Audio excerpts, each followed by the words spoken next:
Quem é o rei que governa a tua vida? Você, o dinheiro, a fama, as modinhas do momento, o acaso, a política, as autoridades, as filosofias, sexualidade?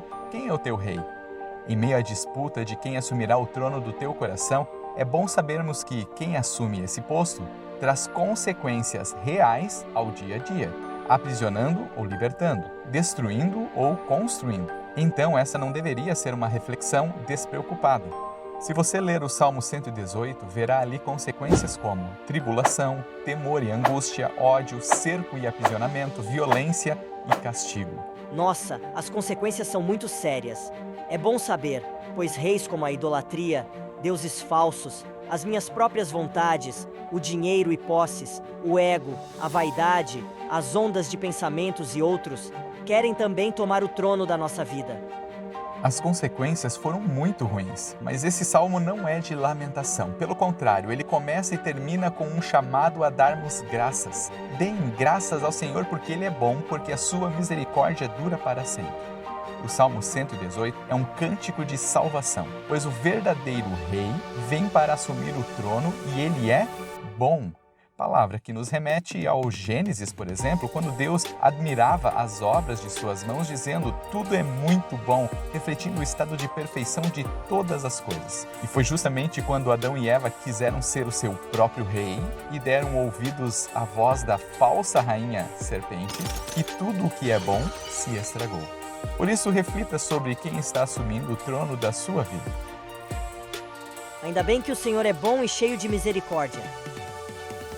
Ainda bem. Esta é a esperança do Salmo, que é escrito por uma pessoa comum, um servo do Senhor. Mas talvez possamos ver alguém maior do que apenas o salmista por trás dessas palavras. Veja esses versos. Abram as portas da justiça para mim. A pedra que os construtores rejeitaram veio a ser a pedra angular. Ó, salva-nos, Senhor, que é literalmente o grito de Hosana. Bendito o que vem em nome do Senhor. Adornem a festa com ramos até as pontas do altar. Isso te soa familiar? Todos esses versículos são citados, de forma literal ou não, quando Jesus entrou em Jerusalém montado num jumentinho. Espera, quem está falando no Salmo é uma pessoa comum, o salmista. Mas também é como se o próprio Jesus estivesse falando essas palavras?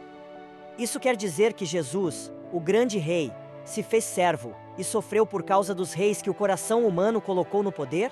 Vamos dar então um pulo em outro texto. No livro do profeta Zacarias, o povo de Deus estava saindo da escravidão babilônica e retornando a Jerusalém. Deus, nesse momento, deixa claro que o novo reino não deve ser reconstruído por manobras políticas ou por coroas humanas. Não por força nem por poder, mas pelo Espírito. Mas como Deus constrói um reino sem usar a força e o poder? Quem constrói esse reino é o rei que se faz servo. E veja o que Deus diz. Alegre-se muito, exulte, eis que o seu rei vem até você, justo e salvador, humilde, montado em jumento, num jumentinho, cria de jumento. O rei está entrando, diz o profeta, montado num jumento. Isso lembra a unção e coroação de Salomão como rei. Davi ordenou que Salomão fosse rapidamente ungido o novo rei, e eles entraram em Jerusalém, estando Salomão montado no jumento de Davi, e uma multidão os acompanhava cantando e aclamando o novo rei.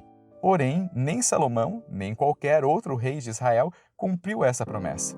O seu domínio se estenderá de mar a mar e desde o Eufrates até os confins da terra. Bom, mas teve alguém que entrou em Jerusalém também montado num jumento. Seu nome é Jesus.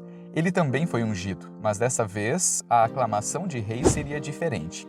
Ungido o meu corpo antecipadamente para a sepultura. O reino de Deus vai até a cova, a nossa cova, para nos tirar de lá. Como disse o profeta, quanto a você, Sião, por causa do sangue da minha aliança com você, tirei os seus cativos da cova em que não havia água.